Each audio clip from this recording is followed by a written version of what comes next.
नमस्कार मित्रों, क्या आप जानते हैं कुंडली में राहु कब देते हैं शुभ प्रभाव और कब बन जाते हैं सबसे बड़ा संकट। अक्सर लोग राहु को लेकर भ्रम में रहते हैं।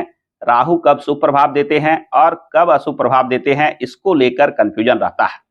तो मित्रों, आज के इस वीडियो में हम ज्योतिष के उन सटीक सूत्रों को उजागर करेंगे जिनसे आप बिना किसी कंफ्यूजन के राहु के लाभ हानि का सही सही आकलन कर पाएंगे। आप आकलन कर पाएंगे कि राहु आपका मित्र है या शत्रु।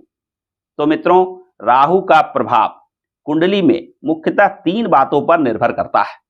सबसे पहले राहु के राशि स्वामी यानी डिपोजिटर नियंत्रणकर्ता ग्रह के स्थिति के अनुसार। दूसरा, राहु किसी अन्य ग्रहों के साथ योग बनाकर शुभता या अशुभता के अनुसार। और तीसरा, जिस राशि में राहु विराजमान है या जिस नक्षत्र में राहु विराजमान है उसके आधार पर।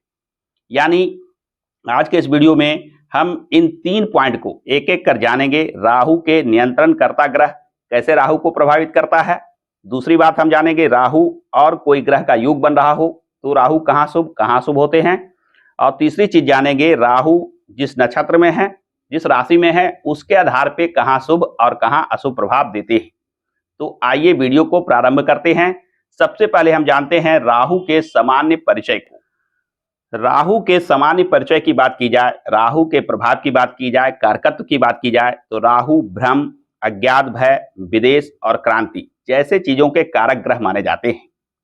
सांसारिक रूप से अगर देखा जाए तो अचानक प्राप्त होने वाला लाभ हानि का संबंध राहु से है। विदेश यात्रा हो या इलेक्ट्रॉनिक्स का लाइन हो, मीडिया का क्षेत्र हो, राजनीति का क्षेत्र हो, ये सब राहु से जुड़े कारकत्व माने जाते हैं। धोखा, छल राहु के कारकत्व माने जाते हैं। मानसिक रूप से अगर बात की जाए तो अपूर्ण इच्छा का संकेत राहु देते हैं। भ्रम हो, चालाकी हो या गैर पारंपरिक कार्यों में रुचि हो, यह राहु के अधीन आता है। वहीं शारीरिक रूप से मानसिक रोग व्याधि को राहु प्रभावित करते हैं। यही राहु तंत्रिका के रोग दे सकते हैं, गुप्त रोग दे सकते हैं या जहर से होने वाले, पॉइजन से होने वाले कोई भी शारीरिक विकार के कारक राहु बनते हैं। तो मुख्य रूप से राहु इस प्रकार से आपके जीवन में प्रभाव डालते हैं। आइए अब पहले सूत्र की ओर बढ़ते हैं, यानी राहु के नियंत्रण करता ग्रह डिपोजिटर ऑफ राहु के बारे में जानते हैं कि कैसे यह राहु को प्रभावित करता है।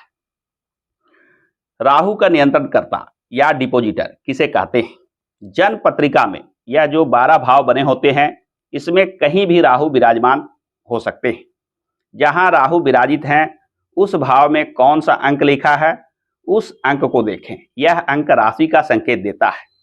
जिस राशि में राहु बैठे हैं उस राशि के स्वामी राहु के नियंत्रणकर्ता यानी डिपोजिटर ग्रह कहे जाते हैं। हमें यह देखना है कि राहु कहां किस राशि में बैठे हैं, उसके डिपोजिटर की क्या स्थिति है। 2 स्थितियां होती है। कुंडली में राहु जिस राशि में बैठे हैं उस राशि के स्वामी ग्रह यदि शुभ हो, बली हो, अच्छा हो तो राहु शुभ प्रभाव देते हैं। उदाहरण के लिए यहाँ मेष राशि में 1 नंबर में राहु विराजित हैं तो हमें मंगल को देखना है।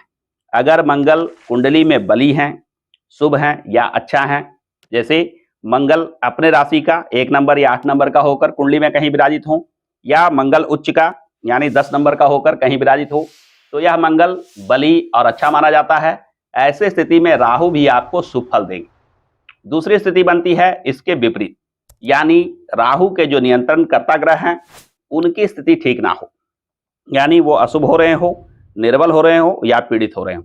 जैसे इसी उदाहरण में हम समझें कि यदि मंगल की स्थिति ठीक नहीं हो, मंगल 6, 8, 12 में बैठे हों, राशि के आधार पे नीच राशि के हों यानी कर्क राशि के 4 नंबर के राहु मंगल, और मंगल के साथ कोई अशुभ ग्रह योग बना रहा हो जिससे मंगल पीड़ित हो रहे हो, इन तीनों स्थितियों में मंगल जब निर्बल हो जाए तो राहु का प्रभाव भी आपके जीवन में अशुभ दिखाई देता है। यानी राहु शुभ प्रभाव देगा या अशुभ प्रभाव देगा, इसे जानने के लिए राहु के राशि स्वामी, राहु जिस राशि में बैठे हैं उसके स्वामी को देखना चाहिए। यदि वह शुभ हैं, बली हैं, अच्छा हैं तो राहु भी अच्छा फल देंगे, और यदि वह निर्बल हैं, पीड़ित हैं, अशुभ हैं तो मानकर चलिए कि राहु भी आपके जीवन में कुछ ना कुछ नकारात्मक प्रभाव अवश्य देंगे। मित्रों, चलिए अब जानते हैं राहु का सबसे दिलचस्प पहलू। ज्योतिष शास्त्र कहता है कि जब राहु कुछ खास ग्रहों के साथ बैठता है तो जीवन में धन, सुख और मान सम्मान की बारिश कर देता है। यानी वह राजयोग बन जाता है। लेकिन यह जानना आपके लिए बेहद जरूरी है कि आपकी कुंडली में राहु जो योग बना रहे हैं वह आपको लाभ दे रहा है या हानि, क्योंकि आपकी सफलता असफलता का फैसला इसी एक सवाल के जवाब पर टिका है। तो आइए चलते हैं इस पहेली के बारे में। राहु के साथ बनने वाले ग्रह योग किस प्रकार से राहु के प्रभाव को प्रभावित करते हैं, शुभता अशुभता को प्रभावित करते हैं।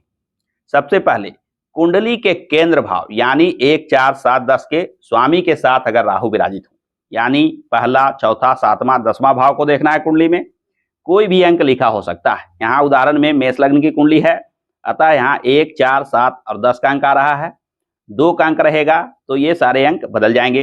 3 का अंक, यानी लग्न कुछ भी हो उसके आधार पर हमें देखना है कि केंद्र के ये चारों भाव में कौन सी राशियां आ रही है।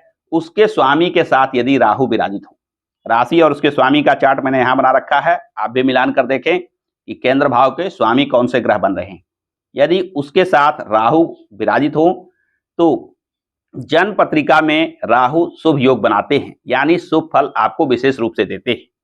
वहीं त्रिकोण भाव यानी कुंडली के पहला, 5वां और 9वां भाव की बात की जाए, इनके स्वामी ग्रह के साथ भी राहु यदि विराजित हो तो इसे भी राजयोग माना जाता है। इसे शुभ प्रभाव देने वाला योग माना जाता है। राहु कुछ खास स्थिति में ग्रह के साथ स्थित होकर योग बनाकर राजयोग का भी निर्माण करते हैं। शास्त्रों में बताया गया है कि केंद्र भाव के स्वामी के साथ यदि राहु विराजित होकर केंद्र त्रिकोण में यानी 5वें और 9वें भाव में बैठे हैं तो यह राजयोग बनता है। ठीक इसके विपरीत स्थिति में, यानी इस भाव और इस भाव 5वां और 9वां भाव के स्वामी के साथ राहु विराजित होकर केंद्र में 1, 4, 7, 10 में कहीं विराजित हो तो इसे भी राहु से बनने वाला राजयोग माना जाता है। यानी दोनों स्थितियों में केंद्र के किसी राशि स्वामी के साथ अगर राहु विराजित हो तो भी यह शुभ योग है, और त्रिकोण भाव के स्वामी के साथ राहु का योग बन रहा हो तो भी यह शुभ प्रभाव देता है। तीसरी स्थिति है जो अशुभ प्रभाव देता है, यानी कुंडली के त्रिक भाव, 6ठा भाव, 8वां भाव और 12वां भाव, इन भाव के स्वामी के साथ राहु अगर योग बनाते हैं तो मानकर चलिए कि यह राहु आपके जीवन में अशुभ फल विशेष रूप से देते हैं। इन योग में कुछ बातों का खास ध्यान रखना चाहिए। राहु के जो मित्र ग्रह हैं शनि, शुक्र और बुध, इनके साथ अगर राहु योग बना रहे हो तो ऐसा योग राजयोग की तरह प्रभाव देता है, विशेष लाभ देता है। वहीं शत्रु ग्रह सूर्य, चंद्रमा और मंगल के साथ अगर योग बन रहा हो तो मानकर चलिए कि शास्त्रों में वर्णित यह योग जो शुभ माना गया है उसके शुभ प्रभाव आपके जीवन में नहीं दिखाई देंगे, क्योंकि शत्रु के साथ योग बनाकर राहु कहीं ना कहीं नकारात्मक प्रभाव विशेष रूप से देगा। वहीं राहु के समग्रह की बात की जाए गुरु के साथ, तो गुरु के साथ राहु का योग बनना, राहु अपना परिणाम शुभता तो जरूर देता है परंतु गुरु के प्रभाव को कुछ ना कुछ कम कर देता है। यानी कुंडली में केंद्र भाव के स्वामी के साथ, केंद्र त्रिकोण भाव के स्वामी के साथ राहु का विराजित होना एक शुभ योग माना जाता है। इसमें केंद्र भाव और केंद्र त्रिकोण भाव के स्वामी को देखना चाहिए, कहीं वे राहु के शत्रु तो नहीं। यदि वे राहु के शत्रु नहीं हैं तो मानकर चलिए कि जीवन में राजयोग का प्रभाव मिलने जा रहा है। और दूसरी चीज, 6ठे, 8वें, 12वें यानी त्रिक भाव के स्वामी के साथ राहु विराजित हो तो यह एक अशुभ योग बनाता है। राहु के ग्रह योग के प्रभाव से भी जीवन में अनेक लाभ होते हुए देखे गए हैं। तो मित्रों, आइए अब हम जानते हैं असली बात, आपका राहु किस राशि का वस्त्र पहनते हैं, किस नक्षत्र की ऊर्जा उनके साथ है, यही तय करता है कि राहु आपके लिए सिंहासन बनाएगा या संघर्ष। राशि और नक्षत्र के आधार पर राहु के प्रभाव में जमीन आसमान का फर्क आ जाता है। कुछ राशि में, कुछ खास नक्षत्र में राहु आपको मालामाल बना सकता है, वहीं विपरीत होने पर यह आपको कंगाल भी बना सकता है।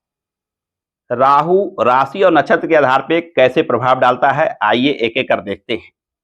मित्र ग्रह के राशि में यदि राहु हो तो उसे शुभ माना जाता है। राहु के मित्र शनि यानी इनके दोनों राशि मकर, कुंभ में 10 नंबर और 11 नंबर में राहु कहीं विराजित हो। शुक्र यानी वृष और तुला राशि में, बुध यानी मिथुन और कन्या राशि में यदि राहु विराजित हो तो इसे राशि के आधार पर राहु को शुभ माना जाता है। दूसरी स्थिति है शत्रु राशि में, यानी सूर्य, चंद्रमा, मंगल ग्रह की जो राशियां होती है जैसे सिंह राशि, कर्क राशि, मेष राशि, वृश्चिक राशि, इन राशियों में राहु के शत्रु राशि होने की वजह से राहु के प्रभाव को अशुभ माना जाता है। नक्षत्र की अगर बात की जाए तो राहु अपने नक्षत्र में आद्रा, स्वाति, शतभिषा में विशेष लाभ देते हैं। वहीं मित्र ग्रह की राशियों में भी, जैसे शनि के पुष्य, अनुराधा, उत्तरा भाद्रपद, शुक्र के भरणी, पूर्वा फाल्गुनी, पूर्वाषाढ़ा और बुध के अश्लेषा, ज्येष्ठा और रेवती, इन नक्षत्रों को भी राहु के लिए अच्छा माना जाता है। राहु के मित्र ग्रह की राशि होने की वजह से, मित्र ग्रह के नक्षत्र होने की वजह से इन नक्षत्रों में विराजमान होकर राहु भी कहीं ना कहीं आपके जीवन में शुभ प्रभाव देते हैं। इसके विपरीत स्थिति होने पर, यानी शत्रु ग्रह के राशियों में, शत्रु ग्रह के नक्षत्रों में यदि राहु विराजित होते हैं तो मानकर चलिए कि आपके जीवन में इसके नकारात्मक फल विशेष रूप से दिखाई देते हैं। तो आपको देखना है कि आपके राहु मित्र ग्रह के राशि में हैं, यानी शनि, शुक्र और बुध की राशि में हैं, या अपने सम गुरु के राशि में है, या कि आपके कुंडली में शत्रु राशि में राहु विराजित है। ये दोनों स्थिति के आधार पर निर्धारित होता है कि राहु आपको लाभ देंगे या हानि देंगे। मित्र ग्रह के राशियों में राहु लाभ देंगे, शत्रु ग्रह के राशियों में राहु हानि अवश्य देते हैं। ठीक वही स्थिति नक्षत्रों में भी देखना चाहिए कि अपने नक्षत्र में राहु हैं, या मित्र ग्रह के नक्षत्रों में राहु हैं, या शत्रु ग्रह के नक्षत्रों में राहु हैं। इनके आकलन के आधार पर ही आप जान सकते हैं कि राहु आपको लाभ दे रहे हैं या हानि दे रहे हैं। तो मित्रों, आज इस वीडियो में आपने देखा कि राहु को कैसे पहचाने कि वह आपका मित्र है या शत्रु, जीवन में लाभ दे रहा है या हानि। आगे आने वाले वीडियो में मैं चर्चा लेकर आऊंगा राहु का मेष राशि से लेकर मीन राशि में क्या प्रभाव होता है, किसको लाभ और किसको हानि देते हैं। आज के वीडियो में बस इतना ही। आशा करता हूं कि आज का यह वीडियो आपको पसंद आया होगा। यदि वीडियो पसंद आया हो तो वीडियो को लाइक और शेयर करना ना भूलें। आपके लाइक और शेयर करने से हमारा हिम्मत बढ़ता है। इस चैनल को अगर सब्सक्राइब नहीं किया है तो सब्सक्राइब करके बेल आइकन को अवश्य दबा लें, क्योंकि मैं इस चैनल पे इस प्रकार के ही ज्ञानप्रद वीडियो लेकर आता रहता हूं। हमारे साथ अंत तक बने रहने के लिए आप सभी का बहुत बहुत धन्यवाद।